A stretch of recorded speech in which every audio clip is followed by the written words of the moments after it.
Assalamualaikum warahmatullahi wabarakatuh. Innal hamdalillah nahmaduhu wa nasta'inuhu wa nastaghfiruh wa na'udzu billahi ta'ala min shururi anfusina wa min sayyiati a'malina. Man yahdihillahu fala mudilla lahu wa man yudlil fala hadiya lahu. Wa asyhadu an la ilaha illallah wahdahu la syarika lahu wa asyhadu anna Muhammadan abduhu wa rasuluh. Ya ayyuhalladzina amanu taqullaha haqqa tuqatih wa la tamutunna illa wa antum muslimun.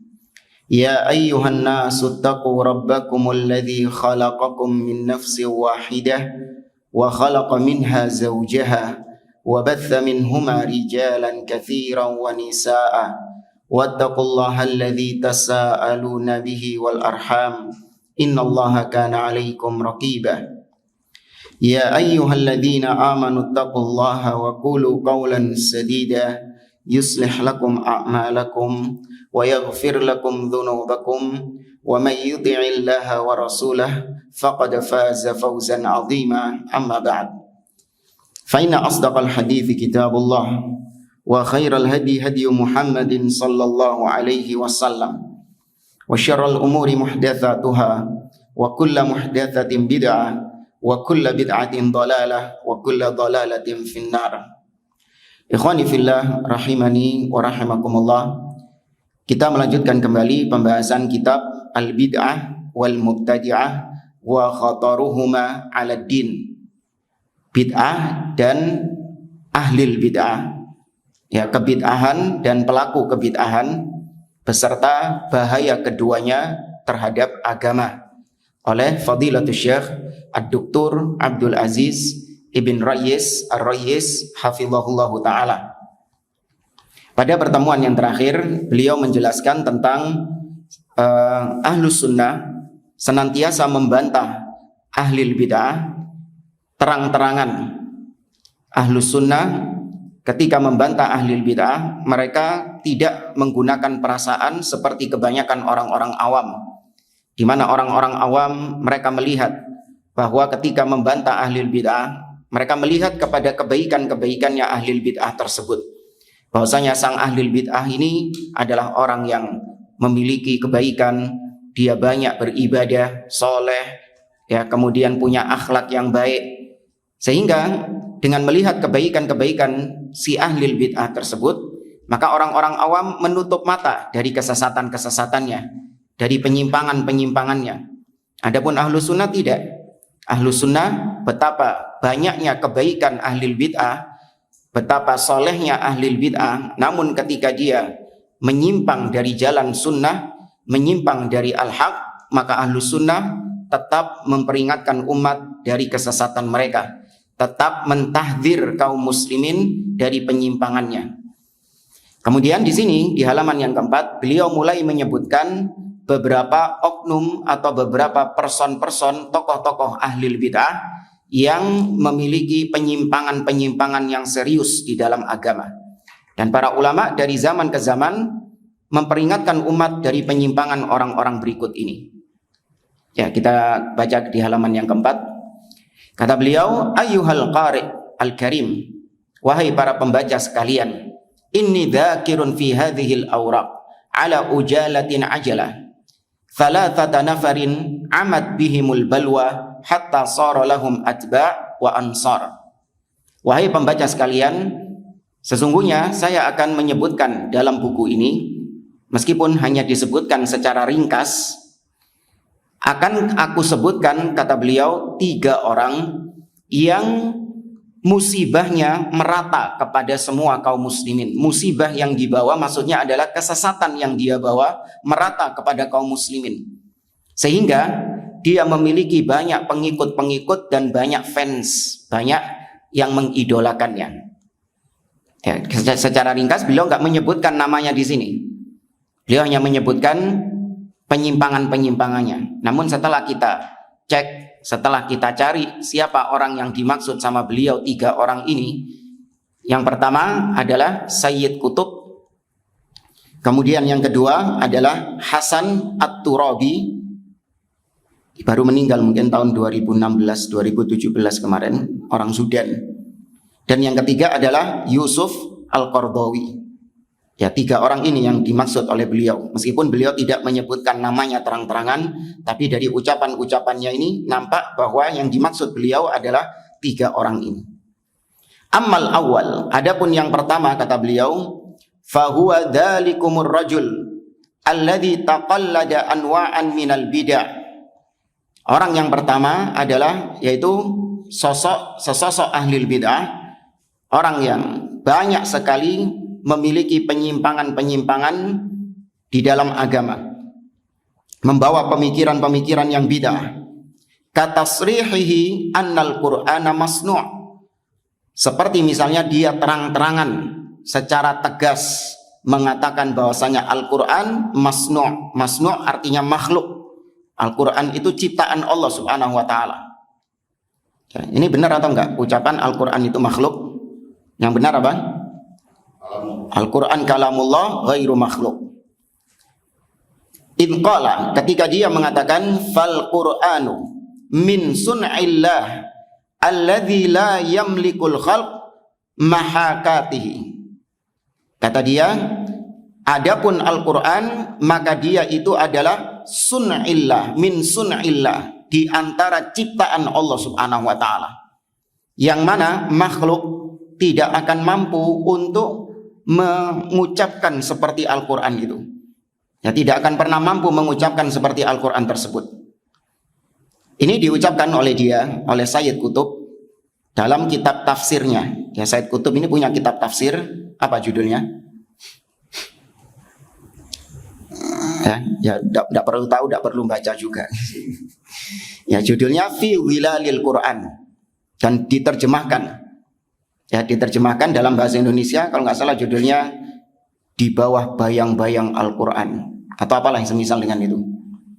Ketika menafsirkan firman Allah surat Al-Isra ayat 88, Allah Azza wa Jalla mengatakan, "Qul la in jatama'atil insu wal jinnu ala ayyatu bimithli hadzal Qur'an." Katakanlah, apabila jin dan manusia bersatu untuk mendatangkan Al-Quran yang semisal, maka mereka tidak akan mampu mendatangkannya.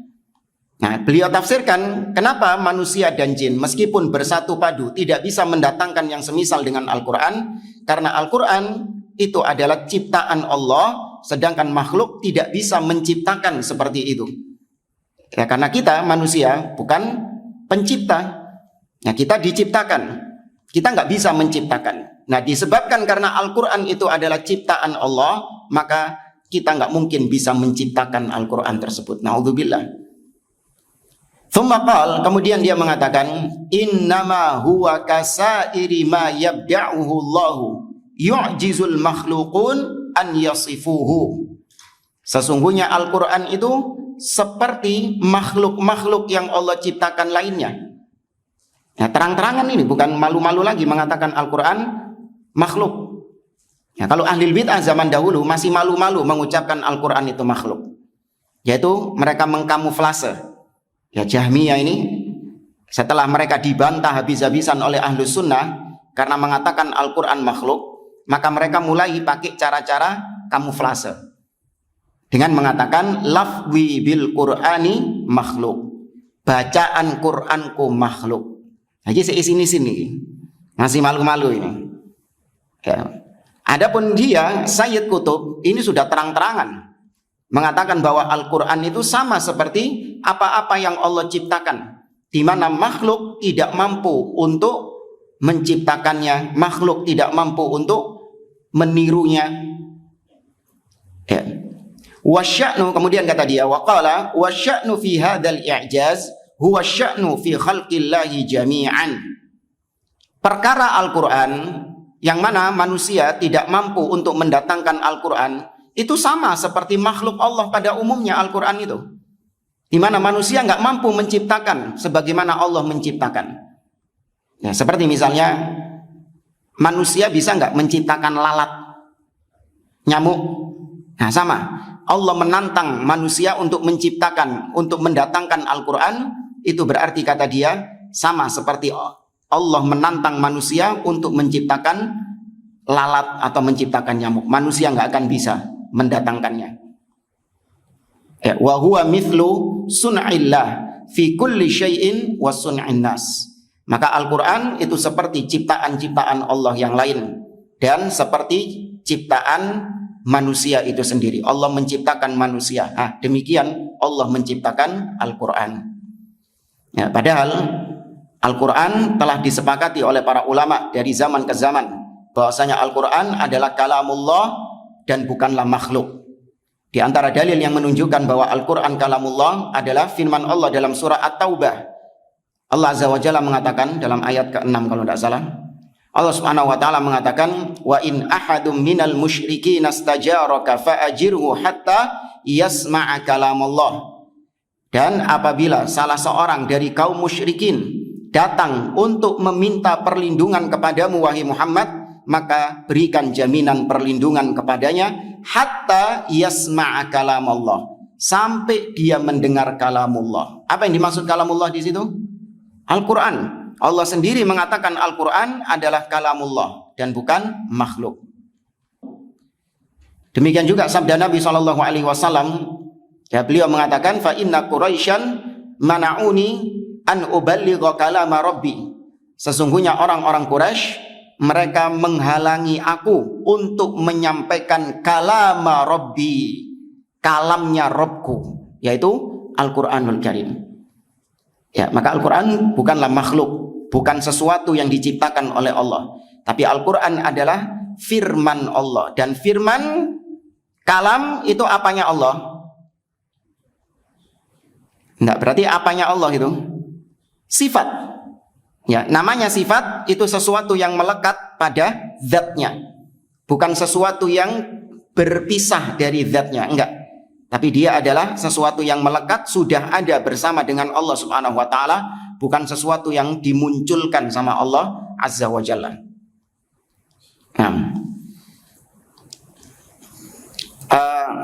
Al-Imam Abu Ja'far At-Tahawi dalam akidah Tahawiyahnya, beliau mengatakan wa annal Qur'ana kalamullah minhu bada bila kaifiyatin qaula. Dan sesungguhnya Al-Qur'an adalah kalamullah, dari Allah lah Al-Qur'an itu, tanpa ditanyakan bagaimananya Allah berfirman. Ya, kita tetapkan Al-Qur'an adalah kalamullah, bukan makhluk. Dan kalamullah itu hakiki. Kalamullah itu dengan sebenar-benarnya kalam. Maksudnya adalah Allah benar-benar berbicara bisautin wa harfin. Allah berbicara dengan suara yang didengar dan huruf yang ditulis. Ya, itu akidah ahli sunnah. Kenapa kita katakan demikian? Karena ada ahli bid'ah, mereka mengatakan bahwasanya iya benar Allah itu punya sifat kalam, tapi Allah berbicara tanpa suara. Ya, Allah berbicara tanpa huruf yang bisa ditulis. Ya, padahal Allah Subhanahu wa taala berdialog dengan makhluk-makhluknya, dan makhluknya mendengar suara Allah Azza wa Jalla. Seperti yang Allah kisahkan di awal-awal surat Toha. Ya, antum kalau nanti di rumah pulang baca surat Toha, lihat di awal-awal surat Toha ada dialog antara Allah dengan Nabi siapa yang diajak bicara sama Allah? Musa alaihi salam. Ya, Allah mengatakan kepada Nabi Musa, wa anakhtartuka fastami' lima yuha. Dan aku memilihmu wahai Musa, maka dengarkan apa yang akan diwahyukan kepadamu. Ya, Allah mengatakan dengarkan wahai Musa apa yang akan diwahyukan kepadamu. Berarti Nabi Musa mendengar suara. Ya, bukan firman Allah itu adalah sesuatu yang tanpa suara, enggak. Tapi Allah berfirman dengan suara. Cuman jangan ditanyakan piye suarane. Iya, bagaimana suaranya Allah Azza wa Jalla? Ada ahli bid'ah yang lebay. Gimana suaranya Allah, Ustaz? Alto, soprano, ngawur. Iya, padahal akidah ahli sunnah menetapkan sifat tanpa mempertanyakan apanya? Bagaimananya, kaifiyahnya. Ya, tetapkan apa adanya. Demikian juga Nabi SAW ketika menyebutkan tentang peristiwa di padang mahsyar, Nabi mengatakan fayunadihim bisautin yasma'uhu man ba'uda kaman yasma'uhu man qaruba. Di hari kiamat Allah akan memanggil hamba-hambanya bisautin. Tuh. Nabi mengatakan dengan suara yang mana manusia yang jauh mendengar sebagaimana manusia yang dekat. Ya, yang jauh mendengar persis seperti manusia yang dekat. Nah, ini tentu berbeda dengan kalam kita. Kalau ucapan kita yang jauh tentu beda dengan yang dekat. Yang lebih jelas yang mana? Yang dekat daripada yang jauh. Itu kalamnya kita, ucapan kita. Tapi kalau ucapan Allah enggak. Yang jauh sama yang dekat sama-sama bisa mendengar. Tapi itu akidah ahli sunnah. Berarti di sini para jamaah, Sayyid Qutb jatuh dalam kekufuran, bukan kebid'ahan. Akidah bahwasanya Al-Quran itu makhluk, itu kekufuran, bukan kebid'ahan. Ya, dikafirkan oleh para ulama, semisal Imam Ahmad rahimahullah. Ya, beliau mengatakan, man qala annal Qur'ana makhluk faqad kafar. Ya, barang siapa mengatakan bahwa Al-Quran itu makhluk, maka dia kafir. Tapi ini vonis secara umum. Ya, perbuatan akidah meyakini Al-Quran itu makhluk, itu adalah akidah yang kufur. Namun orang-orangnya ya terkadang tidak dikafirkan langsung oleh para ulama. Seperti Imam Ahmad tidak mengkafirkan Khalifah Al-Ma'mun ketika itu. Padahal Khalifah meyakini Al-Quran itu makhluk, bahkan dijadikan sebagai undang-undang. Ya, barang siapa yang tidak mengatakan Al-Quran makhluk, dipenjara. Seperti siapa yang dipenjara? Imam Ahmad. Ya, karena mempertahankan akidah ahli sunnah, Al-Quran kalamullah. Namun meskipun demikian, Imam Ahmad tetap menganggap Al-Ma'mun, Khalifah Al-Ma'mun sebagai seorang muslim. Ya, tetap menganggap sebagai waliyul amr, pemimpin. Buktinya Imam Ahmad memanggilnya dengan ya Amirul Mukminin, wahai Amirul Mukminin. Nah, sama Sayyid Qutb, meskipun dia jatuh dalam ucapan yang kufur seperti tadi, mengatakan Al-Quran itu makhluk seperti makhluk-makhluk yang lain, namun wallahu a'lam, ana tidak pernah mendapati ada ulama-ulama yang mengkafirkan Sayyid Qutb. Ya, beliau tidak dikafirkan, namun beliau dianggap sebagai orang yang menyimpang, sebagai tokoh ahli bid'ah. Tapi ana tidak pernah mendengar ada ulama yang memvonis Sayyid Qutb dengan kafir. Kenapa dia tidak divonis dengan kafir? Karena ada penghalangnya. Di antara penghalangnya adalah jahil. Ya, Sayyid Qutb ini bukan seorang ulama, bukan seorang alim, tapi dia divonis orang yang jahil. Ya, orang yang tidak memiliki ilmu namun lancang berbicara tentang agama. Kemudian kata Syekh, walam yatawaqqaf 'inda hadzal haddil halik bal zada wa awwala sifatal istiwa bil istila was saytarah. Bahkan bukan cuma mengatakan Al-Quran makhluk, dia juga menambah kesesatannya dengan mentakwil sifat istiwa dengan istila, istaula, atau menguasai. Idqala, ketika dia mengatakan wal istiwa alal arsy kinayatun an maqamis saytarah al-uluwiyah ats-tsabitah. Kata dia, adapun istiwa di atas arsy itu adalah kinayah. Ya, kinayah artinya perumpamaan, majaz. Ya, perumpamaan saja. Hakikatnya apa? Allah itu berada di kedudukan yang tinggi, kedudukan yang menguasai, di mana Allah menguasai seluruh makhluknya. Itu maksudnya istiwa, kata dia. Ya, padahal para ulama seperti Mujahid, Abul Aliyah, dan yang lainnya dari kalangan tabi'in, ketika menafsirkan istawa, mereka menafsirkan dengan ala wartafa. Istiwa itu artinya tinggi di atas. Ya, istiqrar, Allah menetap di atas arsy-Nya, di atas singgasananya. Ya, banyak dalil-dalil yang demikian di dalam Al-Quran. Allah Azza wa Jalla mengatakan, inna rabbakumullahu alladhi khalaqas samawati wal arda fi sittati ayyamin thumma stawa 'alal arsy. Ya, banyak ayat-ayat di dalam Al-Quran yang menetapkan demikian. Cuman mungkin bagi sebagian orang, apa bedanya antara sifat istiwa dengan sifat ulu? Istiwa sama al-ulu, tinggi. Kalau sifat istiwa atau tinggi dulu. Kalau sifat tinggi itu adalah sifat dzatiyah. Ya, sifat tinggi itu adalah sifat dzatiyah. Adapun istiwa itu apa? Fi'liyah. Apa maksudnya dzatiyah sama fi'liyah? Dzatiyah adalah sifat yang senantiasa ada pada Allah Azza wa Jalla. Allah senantiasa tersifati dengan itu, tidak pernah terlepas dari Allah Subhanahu wa taala. Adapun fi'liyah adalah sifat-sifat yang bergantung dengan kehendak Allah. Kapan Allah mau, maka Allah lakukan. Kapan Allah tidak mau, maka Allah tidak lakukan. Seperti istiwa. Ya, istiwa itu kapan Allah istiwa? Setelah menciptakan langit dan bumi. Ya, setelah menciptakan langit dan bumi, tadi ayatnya, sesungguhnya Rabb kalian adalah Allah yang menciptakan langit dan bumi selama 6 hari. Tsumma, kemudian mari ngono istawa alal arsh. Kemudian dia beristiwa di atas arsh. Makanya kalau istiwa diartikan seperti Sayyid Qutb ini, istiwa diartikan menguasai. Coba terjemahkan ayat tadi. Sesungguhnya Allah adalah Rabb kalian yang menciptakan langit dan bumi selama 6 masa. Kemudian Allah menguasai arsh. Loh, sadurunge dikuasai sopo? Kan gitu kan? Kalau memang istiwa diartikan menguasai, berarti sebelum Allah menguasai arsh dikuasai sama siapa? Tuh. Berarti ada makhluk yang tidak dikuasai sama Allah Azza wa Jalla. Nah, ini kekufuran. Karena semua makhluk di bawah kekuasaan siapa? Allah Azza wa Jalla. Nggak ada, oh dulu dhisik dikuasai iblis Ustaz. Arsy itu. Terus mari ngono direbut sama Allah. Akhirnya menjadi kekuasaan Allah. Nggak ada.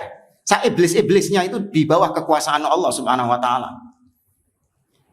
Nah, itu tadi perbedaan yang pertama, istiwa fi'liyah, sedangkan sifat ulu, ketinggian, itu dzatiyah. Kemudian yang kedua, sifat ulu itu adalah ketinggian Allah secara mutlak, lebih umum. Ya, Allah tinggi di atas. Adapun istiwa yaitu ketinggian Allah yang khusus, yaitu ketinggian Allah di atas arsy-Nya.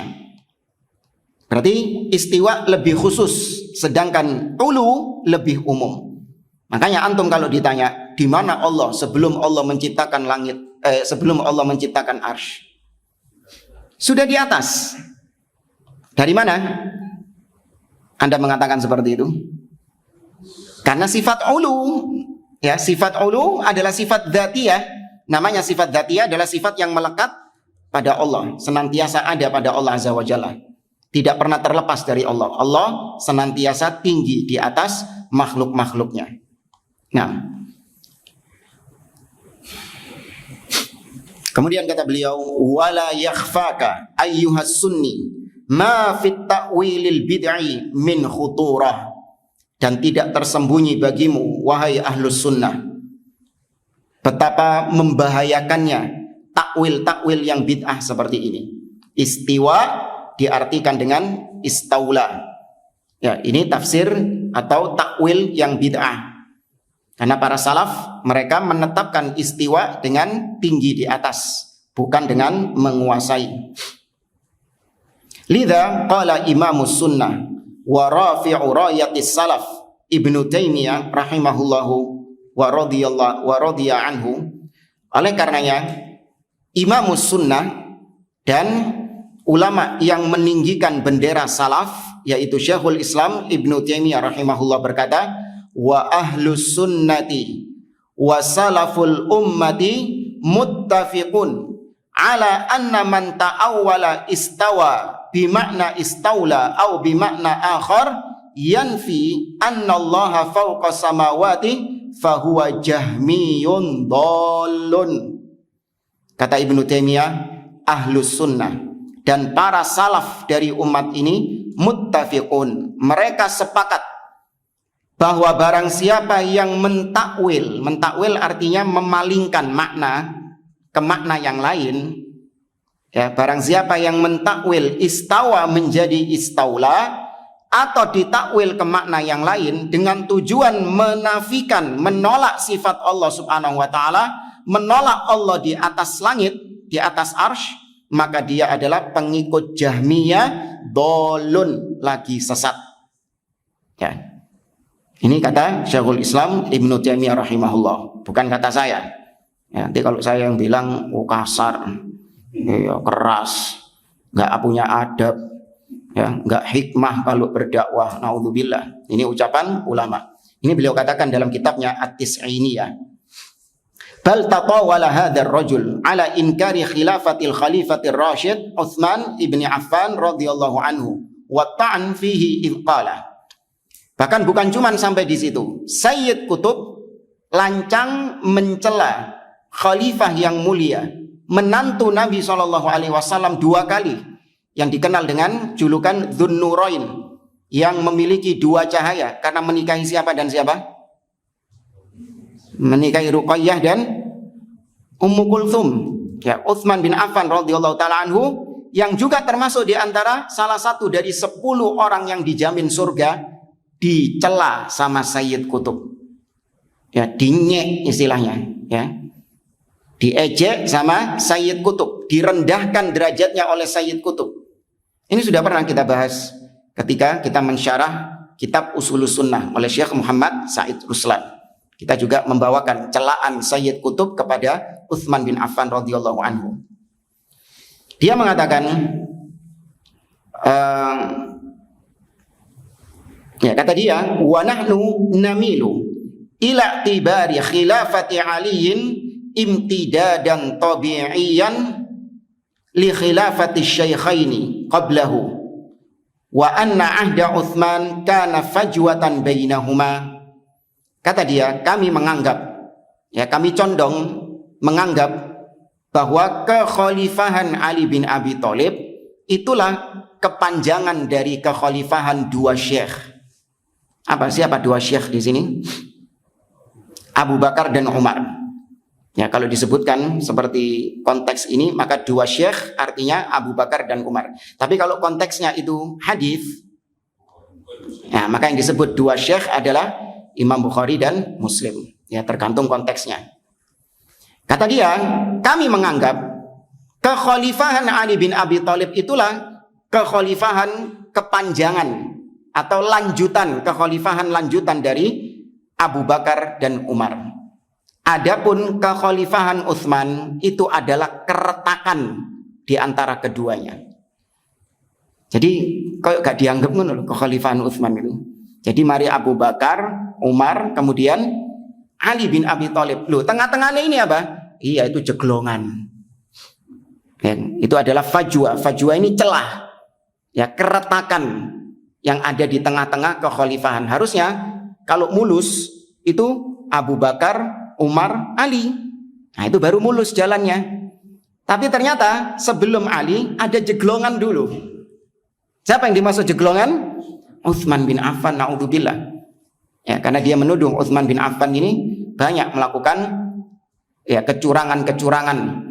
Ya, sebagaimana tuduhan Abdullah bin Sabah kepada Utsman bin Affan.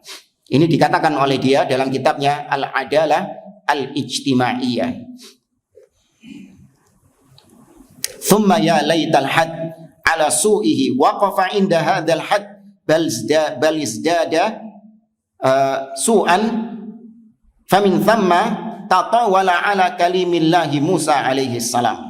Kata dia, sungguh orang ini tidak berhenti pada keburukannya. Ya sudah, level keburukan seperti tadi, luar biasa ucapannya, mengatakan Al-Quran itu makhluk, menolak Allah istiwa, kemudian mencela Utsman bin Affan, tapi dia nggak berhenti sampai di situ, bahkan dia menambah keburukannya, kelancangannya dengan mengatakan tentang Musa dengan ucapan-ucapan yang tidak pantas. Musa, kalimullah. Ya, Musa yang diajak bicara sama Allah, naam. Dia mengatakan sesuatu tentang Musa dengan kalimat yang jelek, yang tidak pantas disandarkan atau diucapkan untuk Nabi Musa alaihi salam. Apa kata dia? Linakhud Musa innahu namudajun lizza'imil mundafi' al-asabi al-mizaj. Kata dia, kita ambil misalnya contoh Nabi Musa. Nabi Musa adalah contoh bagi orang-orang yang al-mundafi, yang kondisi mentalnya tidak tenang, ya, yang dia itu tidak tenang. Al-asobi, yaitu sosok yang asobiyah, fanatik sama sukunya. Karena dianggap Nabi Musa ketika berantem sama orang di surat Al-Qasas itu, ya kan, ada Bani Israel, fawajada wadakhala 'alal Madinah fi hini ghaflatin min ahliha fawajada fiha rajulaini yaktatilan hadza min syi'atihi wa hadza min aduwi. Nabi Musa mendapati di kota itu ada dua orang yang sedang bertengkar, yang satu dari sukunya yaitu Bani Israel, yang satu dari musuhnya yaitu dari orang asli Mesir. Gegeran, ya kan? Fastaghathahu alladhi min syi'atihi 'ala alladhi min aduwi. Maka yang dari Bani Israel minta tolong kepada Nabi Musa untuk membantu dia berantem sama orang Mesir itu. Dibantu nggak sama Nabi Musa? Dibantu.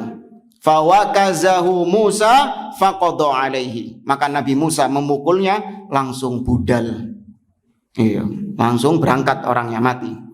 Nah, kata Sayyid Qutb, Nabi Musa ini asobiyah, fanatik sama sukunya.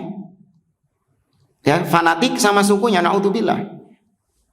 Ya, dan juga Nabi Musa itu adalah sosok yang gampang naik pitam, gampang emosi. Makanya tadi diminta tolong kayak gitu, langsung marah, langsung memukul. Ya, naudzubillah, Nabi Musa dikatakan sebagai demikian. Nah, ada turunannya Sayyid Qutb ini, ya sama, dia kuliah di Mesir juga, mencela Nabi Musa sebagai premannya para nabi. Ya, wallahu a'lam, mungkin dulu ketika di Mesir, ya dia mungkin dapat wangsit dari syaitonnya Sayyid Qutb. Ya, jinnya Sayyid Qutb, wallahu a'lam, sama perbuatannya. Sayyid Qutb mencela Nabi Musa, ini juga ya, dai gaul, ustadz gaul mengatakan Musa adalah premannya para nabi. Ya. Kalau sahabat, nah Sayyid Qutb mencela sahabat Utsman bin Affan radhiyallahu taala anhu, maka ini anak turunannya ini juga mencela sahabat, bahkan Ummul Mukminin Aisyah radhiyallahu taala anha. Ya, dikatakan Aisyah itu adalah cewek yang suka traveling, ya, cewek yang traveler, ya, suka keluyuran, berarti keluyuran, ya kan, suka jalan-jalan, naudzubillah. Kata beliau, ayyuhas sunni, a'id al-fikri wan nadhar, ayyuhas sunni, wa qul ma badalaka fi man aba illa tatawul wa dham li kalimillahi Musa alaihi salam. Ya, wahai sunni, coba renungkan, ya, pikirkan baik-baik, kemudian ucapkan setelah Anda mendapati tentang orang-orang seperti Sayyid Qutb ini yang menolak banyak akidah-akidah dan dia bahkan lancang mencela Nabi Musa alaihi salam. Coba pikirkan baik-baik, apakah pantas seorang yang katanya orang-orang sebagai mujahid, Sayyid Qutb ini dia dianggap sebagai mujaddid, pembaharu, ya, dianggap sebagai ulama, apakah pantas mengucapkan ucapan demikian? Ya, fabu'dan wa suhqan liman lam yansur nabiyallah wa kalimahu Musa alaihi salam wa dzan nurain ibn Affan radhiyallahu anhu bi hujjah inna li hadzal qail hasanat.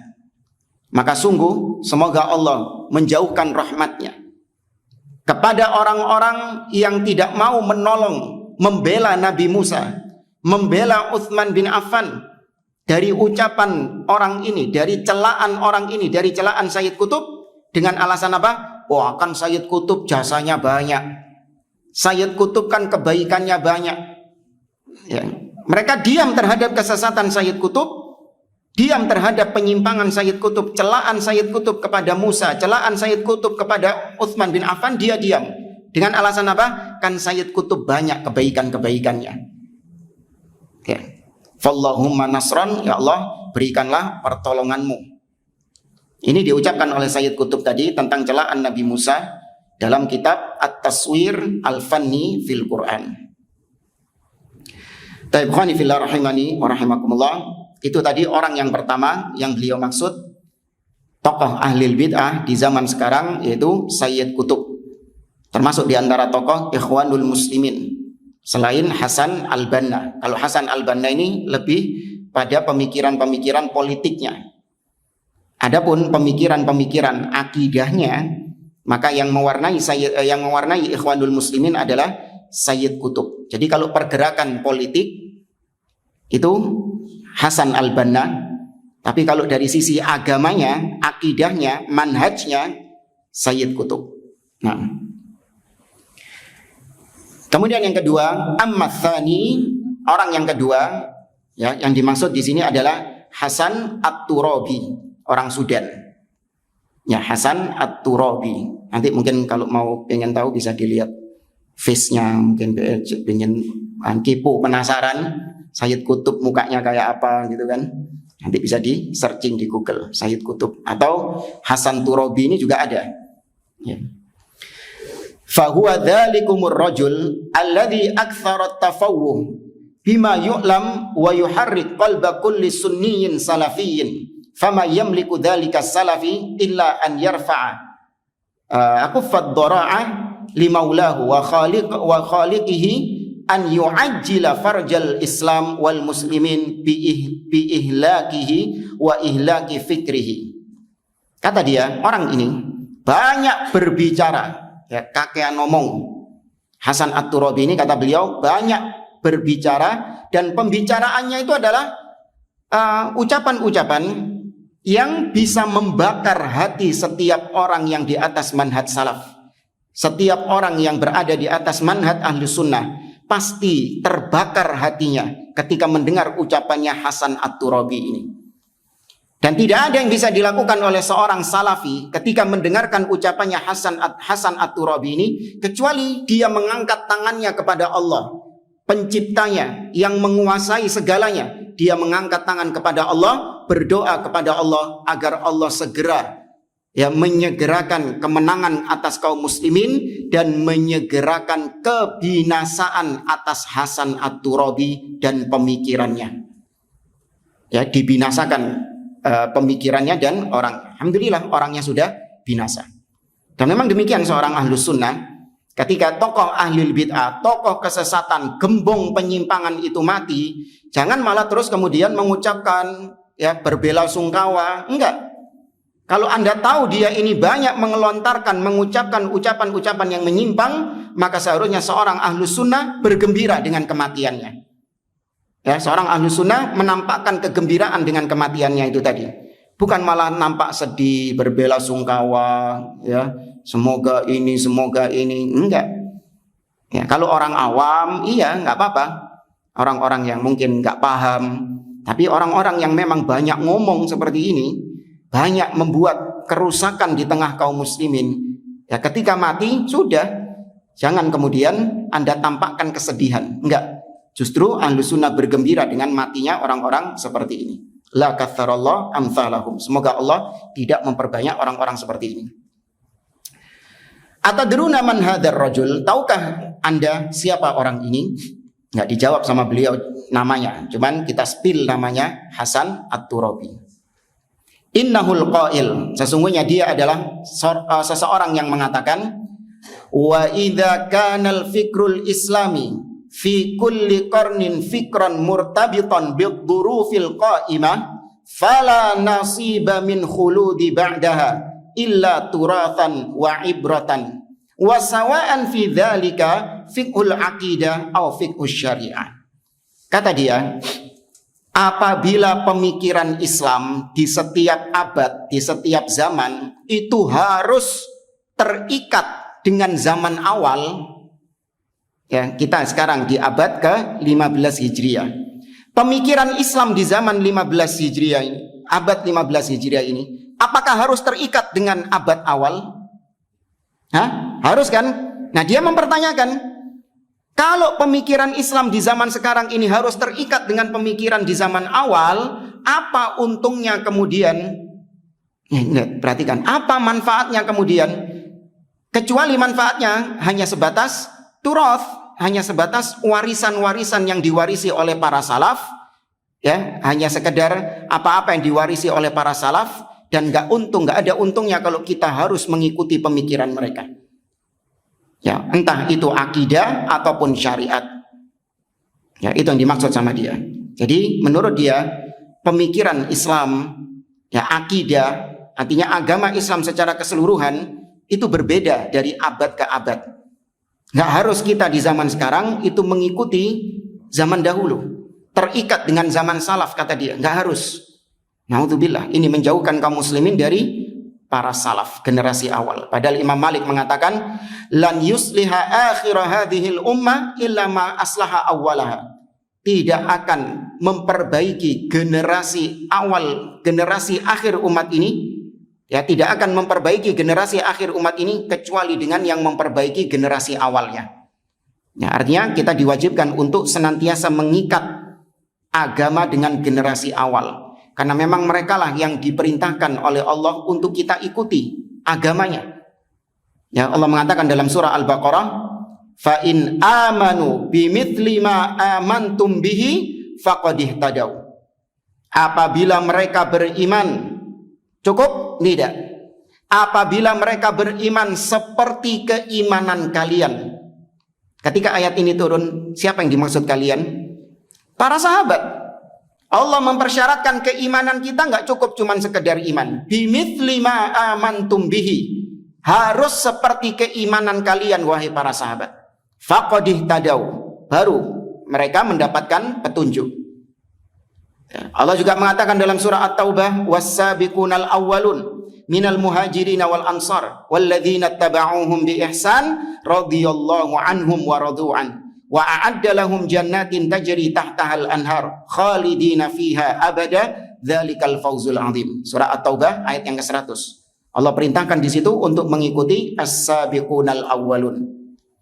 Allah mengancam neraka bagi orang-orang yang enggan mengikuti para salaf, para sahabat.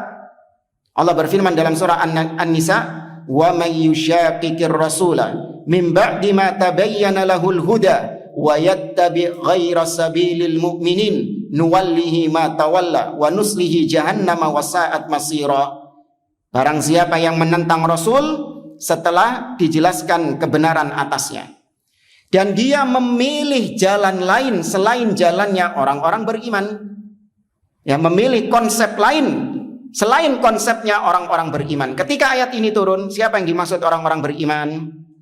As-sahabah, para sahabat, generasi awal. Maka Allah mengancam, nuwallihi ma tawalla, kami biarkan dia berpaling kemana dia berpaling, artinya dibiarkan sesat. Wa nuslihi jahannam, di akhirat dimasukkan ke dalam neraka jahanam, wasaat masira, dan itu seburuk-buruknya tempat. Wa huwal qail, dan orang ini Hasan Turabi juga mengatakan, al-aqidah yambaghi alla takuna kalamiyatan wala salafiyah. Kata dia, akidah itu harusnya tidak di atas ilmu kalam, tapi tidak pula di atas salaf, tidak di atas pemahaman salaf. Ya, itu idealnya akidah itu nggak harus di atas ilmu kalam dan tidak di atas pemahaman para salaf. Ini sekali lagi menjauhkan kaum muslimin dari pemahaman as-salaf. Wa huwal qail, dan dia juga yang mengatakan al-qadimud dini ilmun taklidiyun jamidun yaqumu ala atifatin sadijatin. Ya, agama, kata beliau, itu adalah sebuah ilmu yang tetap, yang hanya mengikuti saja. Jamid, sesuatu yang wungkul, ya sesuatu yang sesuatu yang baku. Ya, agama itu sesuatu yang baku. Kata dia, yang berdiri di atas atifah, perasaan yang tulus. Jadi beragama itu dengan perasaan, ya bukan di atas dalil. Wa huwal qail biwaqahatin wasu'i adabin, dan dialah orang yang berkata dengan ucapan yang waqahah. Waqahah lancang, ya lancang, dan su'u adab, dan adab yang buruk. Apa kata dia? Akhudhu fihi bi ra'yit tabibil kafir wala akhudhu bi qauli Rasulillah sallallahu alaihi wasallam wala as'alu anhu alimad din. Kata dia, aku mengambil dalam masalah ini, aku lebih cocok mengambil ucapan dokter-dokter kafir atau tabibul kafir, dan aku tidak mengambil ucapan Rasul Shallallahu Alaihi Wasallam, dan aku tidak bertanya sesuatu apapun dalam masalah ini kepada seorang ulama, ya seorang ulama yang ahli agama, enggak. Tapi aku mengambil ucapan-ucapan dokter yang kafir. Ya, ini ucapan Hasan At-Turabi. Wa min nafilatil qaul fi haqqihi an yuqal annahu yad'u li ikhtilatin nisa'i birrijal fil amal wa majalatil hayati. Dan di antara ucapan-ucapan dia yang lain, bahwasanya dia menyeru manusia untuk ikhtilat, bercampur baur antara laki-laki dengan perempuan. Kalau bekerja bercampur baur, ya jangan dipisahkan. Ya, dan juga dalam masalah-masalah kehidupan yang lain. Intinya dia ini orang yang menyeru emansipasi. Iya, menyeru emansipasi. Kalau perempuan, kalau laki-laki boleh nyetir, maka perempuan harusnya juga boleh nyetir. Ya, kalau laki-laki itu boleh bekerja ini, perempuan juga boleh bekerja ini. Bal yajuzu tawallil mar'ah al-imama al-udma. Bahkan dia membolehkan seorang wanita menjadi pemimpin, ya, menjadi presiden lah, atau raja, bukan raja, apa nek presiden, apa raja wedok, ratu itu bojone raja kan, hah? Permaisuri, oh iya, berarti queen, ya. Dia membolehkan seorang wanita menjadi pemimpin tertinggi, takdziban minhu li ahaditsa Rasulillah sallallahu alaihi wasallam, dan dia mendustakan hadis Nabi sallallahu alaihi wasallam yang melarang wanita untuk menjadi pemimpin atas laki-laki. Wa naqdan minhu li ijma'ati ahlil ilm fi hurmati tawallil mar'a lil imamatil udma, dan dia juga membatalkan, menolak ijma' para ulama dari zaman ke zaman. Ulama telah sepakat bahwa haram hukumnya seorang wanita menjadi pemimpin atas laki-laki. Wa akhiran min hudhiyani jawazi musafahatir rijal lin nisa, dan yang terakhir di antara penyimpangan dia adalah dia membolehkan jabat tangan antara laki-laki dengan wanita. Oh, banyak yang senang ini. Cocok saya sama Syekh Hasan At-Turabi ini. Ya. Kemudian ikhwani fillah rahimani wa rahimakumullah. Sebelum kita lanjut ke orang yang ketiga, yaitu Yusuf Al-Qaradawi, sebelum kita lanjut mungkin ada yang mau ditanyakan, tafadhol.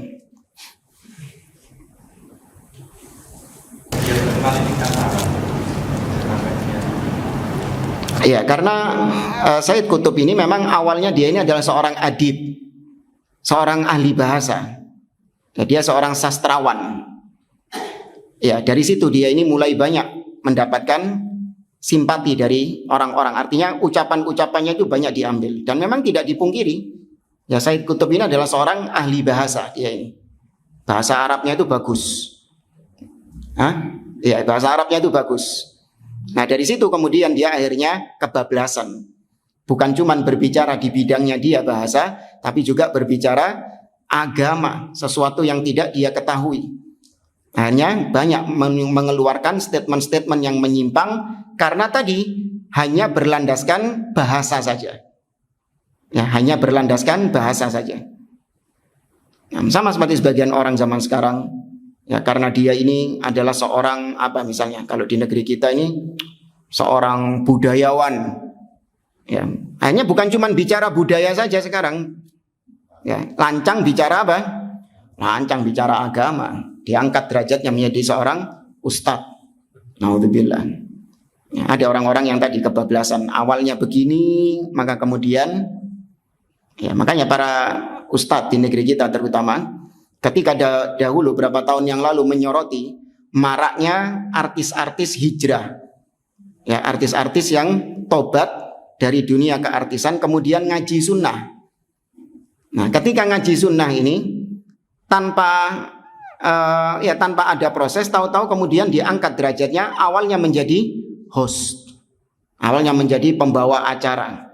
Sudah diperingatkan oleh para asatidzah kibar. Kewajiban orang yang baru tobat harusnya disuruh apa? Duduk belajar, jangan disibukkan diri menjadi pembawa acara ini, menjadi host ini, menjadi host ini. Akhirnya awalnya menjadi host, kemudian hostnya ini juga ditanya-tanya sama ustadznya, gimana ceritanya ketika hijrah, kok bisa tobat dari artis, kok bisa tobat dari ini. Awalnya cuman jadi mendampingi ustadz saja. Tapi lama kelamaan akhirnya jadi apanya? Jadi ustadznya. Ya. Dan kejadian. Ini kalau nggak percaya nanti setelah kajian tak lihatkan orangnya. Ya. Setelah kajian nanti tak lihatkan orangnya. Awalnya dulu tanda itu jadi host, ya, mendampingi ustadz, bukan belajar, bukan sibuk dengan belajar. Lama kelamaan akhirnya jadi ustadz. Nah, itu tadi ada step-stepnya itu. Nah, wallahu a'lam. Yang lain?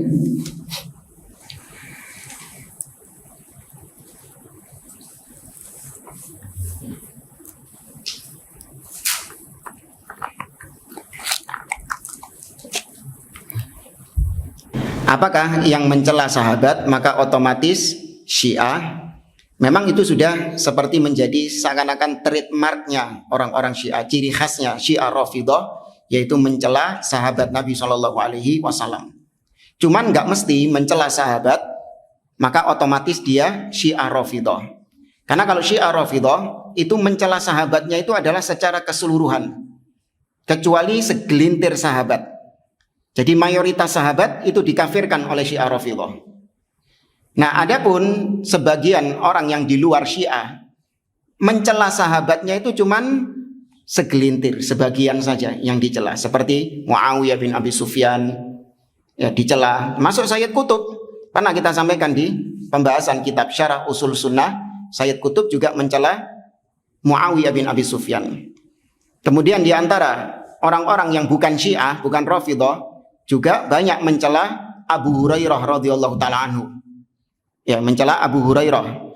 Dianggapnya Abu Hurairah ini aneh katanya. Hanya sebentar bersama Nabi tapi bisa meriwayatkan hadis yang begitu banyak. Ya, sehingga banyak orang-orang yang meragukan kredibilitas Abu Hurairah radhiyallahu taala anhu. Ya, sebenarnya bukan Abu Hurairah yang dituju. Yang dituju adalah hadis yang dibawa oleh Abu Hurairah. Kalau Abu Hurairah berhasil dijatuhkan martabatnya, otomatis hadis-hadis yang dibawa oleh Abu Hurairah jadi nggak ada harganya semuanya.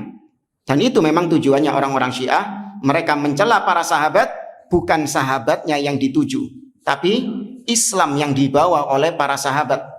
Itu yang dituju sama mereka.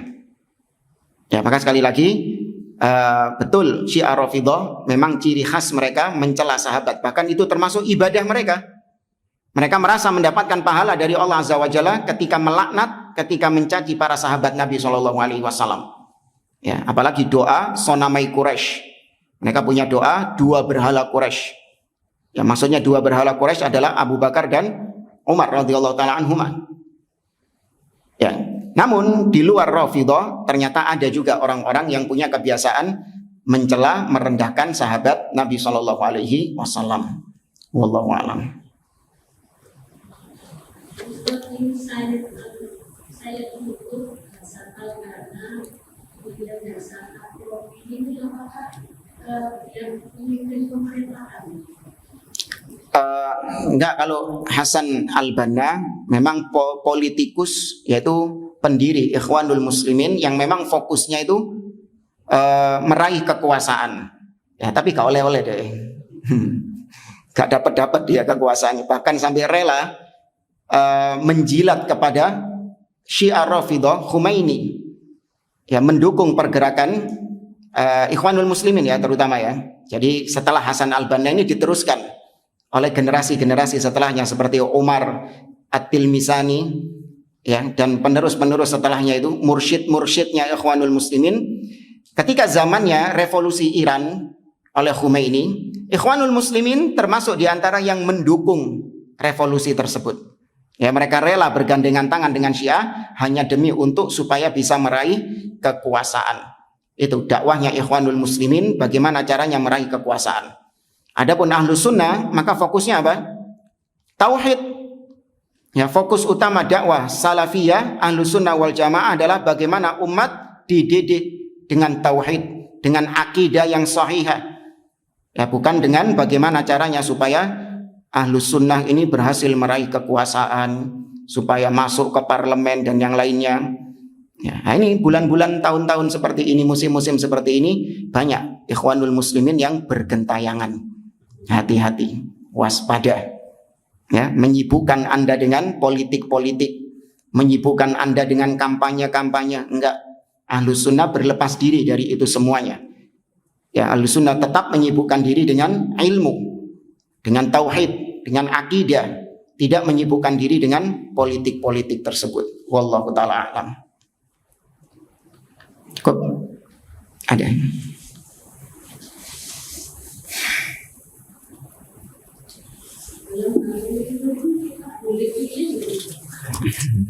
Sudah saya duga.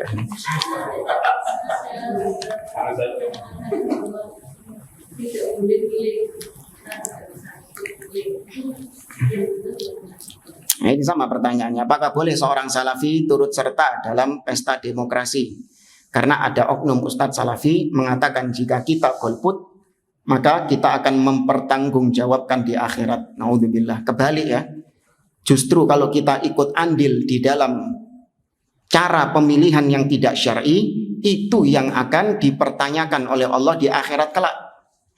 Bukan malah ketika golput nanti dipertanyakan sama Allah. Enggak, itu yang sudah benar. Kenapa demikian? Karena memilih pemimpin itu ada dua caranya. Yang satu syar'i, yang satu tidak syar'i. Yang syar'i adalah, yaitu yang pertama dengan cara istikhlaf. Pemimpin yang sudah ada menunjuk pemimpin setelahnya. Atau yang dikenal dengan istilah waliyul ahad, putra mahkota. Itu syar'i. Seperti sistem yang ada di mana? Arab Saudi. Itu sistem yang syar'i. Kemudian yang kedua, cara yang syariah adalah dengan musyawarah.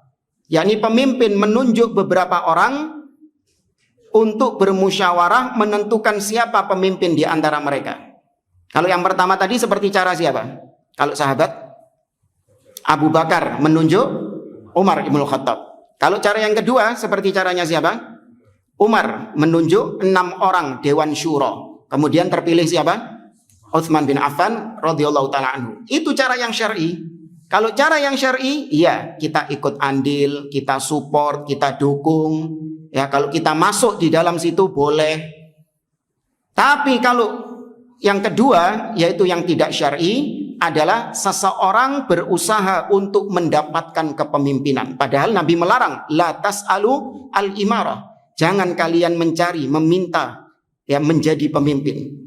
Nah, ini ada orang-orang yang memang ingin untuk menjadi pemimpin, akhirnya dengan ya memprofilkan dirinya seakan-akan dia baik, memprofilkan kebaikan-kebaikannya, atau yang dikenal dengan istilah sekarang pencitraan.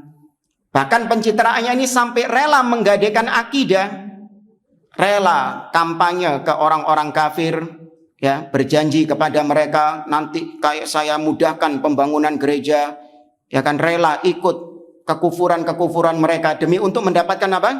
Suara. Demi untuk mendapatkan suara. Nggak mungkin jamaah ada orang yang tegak, lurus akidahnya, manhajnya, kemudian masuk ke politik masih mempertahankan kesalafiyahannya, babak belur deh. Terus sok-sokan mau kenceng gitu ta. Ya kan, caleg gitu, sok-sokan kenceng, salafi, di atas tauhid, anti kesyirikan, kampanye nih ngono. Anti syirik, anti bid'ah. Hah? Ono sing milih? Ada. Terus gimana caranya? Ya sudah, berkamuflase dia. Nyaru dari ahli bid'ah pisan. Untuk meraih apanya? Meraih suaranya. Karena mayoritas apa? Ahli bid'ah. Iya, pamane salafi wis sithik gak melok milih pisan. Salafi sudah sedikit jumlahnya, minoritas, akeh sing golput. Terus sok-sokan mau jadi salafi yang tegak, nggak mungkin. Ya pasti dia akan merubah manhajnya, merubah akidahnya itu. Nah, ini sudah cara yang nggak benar. Bagaimana kemudian kita support cara-cara seperti ini? Bagaimana kita mensupport cara-cara seperti ini? Sama seperti misalnya kalau ada kudeta ya. Ada kudeta militer misalnya. Ada orang ini punya kekuatan militer memberontak kepada presiden. Ingin menggulingkan presiden supaya dia yang menjadi penguasa. Kalau ada yang seperti itu, antum ikutan nggak? Hah? Kenapa nggak ikutan? Karena caranya nggak syar'i kan? Caranya nggak syar'i. Antum nggak akan ikutan. Nah sama pemilu juga upaya untuk menggulingkan pemimpin yang sudah apa? Pemimpin yang sudah ada. Tapi bukan dengan senjata. Dengan apa? Pakai paku. Menggulingkannya pakai paku. Sama saja. Ya, untuk mengganti pemimpin yang sudah ada. Padahal di dalam Islam, seorang pemimpin sepanjang dia muslim, bagaimanapun kefasikannya, tidak boleh dilengserkan. Dia baru boleh dilengserkan apabila illa antarau kufron bawah. Kalau kalian mendapati ada kekufuran yang nyata, itu baru dilengserkan. Tapi kan sistemnya memang 5 tahun ganti Ustadz. Ya itu memang karena sistemnya bukan sistem dari Islam. Ya, sistemnya itu berdasarkan suara terbanyak. Padahal mayoritas manusia itu orang yang taat kepada Allah atau orang yang buruk? Fasik. Ya kan? Mayoritas manusia itu di atas kefasikan. Allah mengatakan dalam surah Al-Hadid, "Faminhum muhtadin wa katsirun minhum fasiqun." Di antara manusia ada yang mendapatkan hidayah, tapi mayoritas mereka fasiqun, mayoritas mereka fasik. Ya, maka Ahlus Sunnah sebagaimana kata Imam Al-Albani rahimahullah, minas siyasatil an tarkus siyasah. Di antara politik Ahlus Sunnah sekarang, karena kita tahu politik di negeri kita tidak syar'i, maka politik Ahlus Sunnah, politik Salafi adalah meninggalkan politik itu sendiri. Siapapun yang terpilih menjadi pemimpin, kita berikan ketaatan, kita berikan baiat kepada pemimpin tersebut, sepanjang dia muslim dan sepanjang perintahnya tidak menyelisihi perintah Allah Subhanahu wa taala, kita mendengar dan taat kepada pemimpin tersebut. Ya, adapun fatwa ulama ya, yang membolehkan memilih ini dalam kondisi-kondisi tertentu, dalam keadaan-keadaan tertentu. Seperti misalnya apabila ada 2 calon, yang satu jelas-jelas dia ini programnya, kampanyenya adalah memerangi Islam. Dia orang yang jelas memusuhi Islam dan kaum muslimin. Sedangkan yang satu tidak seperti itu. Maka dalam kasus-kasus seperti ini, ya para ulama membolehkan hanya sebatas itu saja. Ya, hanya sebatas itu saja. Seperti kalau nggak salah kita dengar di Belanda ya. Di Belanda itu ada salah satu calon pemimpin mereka itu namanya Geert Wilders. Ya, Geert Wilders ini terkenal sepak terjangnya ini memang membenci Islam, anti-Islam. Dulu kalau Anda ingat tahun 2006-2007 dia pernah bikin film Fitnah. Viral dulu. Bikin film Fitnah, ada gambarnya karikatur ya, orang jenggotan, itu katanya karikatur Rasulullah SAW, tapi atasnya itu ada bomnya.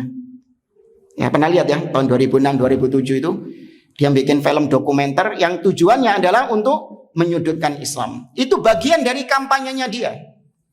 Bahkan kampanyenya dia, programnya dia kalau terpilih menjadi pemimpin di Belanda, dia akan menghilangkan Islam dari Belanda. Loh, jelas kayak gitu.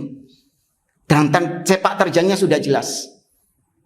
Yang satunya nggak kayak gitu programnya, lebih liberal, lebih ringan kemudorotannya.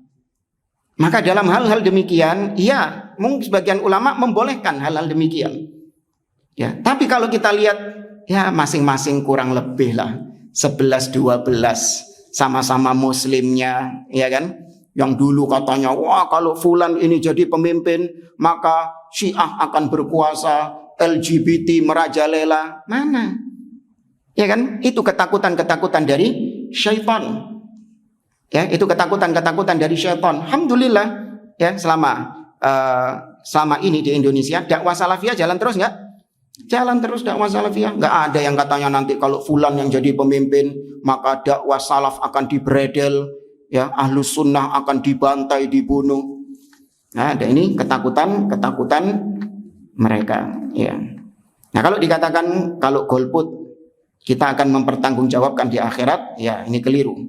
Ya justru kalau Anda ikut-ikutan dalam hal demikian, ya nanti akan mempertanggungjawabkan di akhirat karena itu bukan cara yang syar'i. Apalagi memecah belah. Ya, ini makanya kenapa dahulu Belanda itu bisa masuk ke Indonesia karena caranya ini dengan memecah belah David et Impera. Lihat sekarang terpecah belah enggak? Nah, 2019 terpecah belah, cebong sama kampret. Iya, geger, bahkan sampai ada yang enggak menyapa satu dengan yang lain. Iya, sekarang terpecah belah lagi. Ya, lihat Saudi Arabia dahulu ya. Tahun 2015, ketika Malik Abdullah meninggal, Raja Abdullah meninggal, langsung detik itu juga Malik Salman resmi menjadi pemimpin. Ya, hanya dalam selang waktu beberapa menit, ya detikan langsung meninggal, otomatis Malik Salman menjadi raja. Saudi malam itu sudah mendapatkan pemimpin yang baru, tanpa ada hiruk pikuk, tanpa ada pecah belah, tanpa ada kampanye debat, ya, tanpa ada baliho umbul-umbul di pinggir jalan, ya, tanpa ada panggung-panggung kampanye, nggak ada. Langsung mendapatkan pemimpin tanpa keluar biaya apapun, tanpa ada usaha-usaha apapun. Lihat prosesnya di negeri kita jamaah. Berapa biaya yang dikeluarkan untuk kampanye? Hah? Berapa yang dikeluarkan untuk kampanye? Itu uang semua loh itu. Kan? Itu uang semua. Kalau itu uang pribadinya, katakan kalau itu uang pribadi dia, maka dia menjual ini, menjual tanahnya, menjual rumahnya. Ketika nggak terpilih, apa yang terjadi? Dan itu sudah terjadi. Nah itu sudah ada loh itu. Kemarin kita dengar bahwasanya rumah sakit jiwa menyediakan fasilitas khusus untuk menyampung orang-orang yang gagal. Iya, karena sistemnya kayak gitu. Kalau ada yang bilang, oh enggak Ustadz, saya nyalek ini karena dananya ada yang nyponsori. Oh iya, kalau ada yang nyponsori, ada pendananya. Ketika kau terpilih, apa dia nggak intervensi sama engkau? Pasti dia akan ngatur. Karena kau yang didanai sama dia. Iya, kau yang didanai sama dia. Pasti dia ingin supaya kau menguntungkan, memuluskan usaha-usahanya dia. Ya, maka yang berkuasa di sini sebenarnya orang-orang yang apa? Yang punya fulus. Iya, politik macam apa kayak gitu itu. Iya. Nah. Ya sudah jelas lah kesimpulannya apa gitu. Kita jabarkan dari tadi, ini kesimpulannya. Kalau ada suara, kalau enggak, terus suaranya nanti di. Ya, kalau enggak milih nanti suaranya diambil. Sudah ambil-ambilan sudah. Iya, kita enggak mau mengotori tangan kita dengan ikut campur dalam politik-politik seperti itu. Iya. Nah, apalagi minoritas. Ya. Terus kemudian kalau dikatakan nanti kalau enggak milih maka yang terpilih adalah orang-orang kafir. Nanti yang terpilih adalah orang-orang yang nggak benar misalnya. Maka kita jawab sama seperti kalau kita mengatakan jangan sodakoh. Nanti kalau sodakoh maka orang miskin akan habis. Ya, kalau orang miskin habis, semua orang kaya, wah nanti kita repot hidupnya. Ya kan? Coba Anda bayangkan, sak Surabaya sugih kabeh. Gimana jadinya? Bisa nggak menjalankan roda kehidupan? Nggak bisa. Nah, maka itu jangan sodakoh. Karena kalau Anda sodakoh, nanti orang miskinnya habis. Nah, mungkin nggak orang kayak gini? Nah, kita meskipun mengajak kaum muslimin untuk tidak ikut andil, tetap akan ada yang apa? Akan ada yang ikut andil. Kita berdakwah, mengajak kaum muslimin untuk beriman kepada Allah. Jangan kemudian mengatakan, jangan nyuruh beriman Ustaz. Kok nek wong kafiri entek. Wah, nanti kita dakwah kemana lagi? Kita dakwah ke siapa lagi? Ya jangan mengingkari maksiat Ustaz. Karena kalau maksiat nggak ada, wah nanti repot. Ya kan? Kiamat sudah kalau maksiatnya nggak ada. Ya. Ini hal-hal yang ya, kekhawatiran yang makanya kita belajar tentang ada iradah kauniyah, ada iradah syar'iyah. Kehendak Allah kauniyah ini sesuatu yang buruk. Tapi dampaknya itu yang diinginkan sama Allah Subhanahu wa taala. Allah munculkan orang-orang yang bermaksiat bukan karena Allah mencintai kemaksiatan. Tapi dampak daripada kemaksiatan itu yang Allah inginkan. Gara-gara maksiat ada tobat. Allah cinta nggak sama tobat? Allah cinta sama tobat. Gara-gara maksiat ada amar ma'ruf nahi mungkar. Allah cinta nggak sama amar ma'ruf nahi mungkar? Cinta. Maka kemudian kita jangan mendukung maksiatnya. Kalau gitu kita perbanyak maksiat saja Ustaz. Ya, supaya lebih banyak yang bertobat. Supaya lebih banyak yang amar ma'ruf nahi mungkar. Tidak. Ya, kita tetap pada syar'inya. Syar'inya kita meninggalkan maksiat dan kita memperingatkan orang yang bermaksiat. Nanti hasilnya bagaimana? Urusan Allah Azza wa Jalla. Nah. Jadi kesimpulannya gitu Ibu-ibu ya. Ya, selebihnya terserah Anda. Iya. Selebihnya terserah Anda. Ya, wa ma alaina illa al-bala. Kita hanya sebatas menyampaikan saja. Semuanya kembali kepada pilihan Anda sendiri. Wallahu taala alam. Tapi kita akhiri subhanakallahumma wa bihamdik asyhadu an la ilaha illa anta astaghfiruka wa atubu ilaik. Assalamualaikum warahmatullahi wabarakatuh.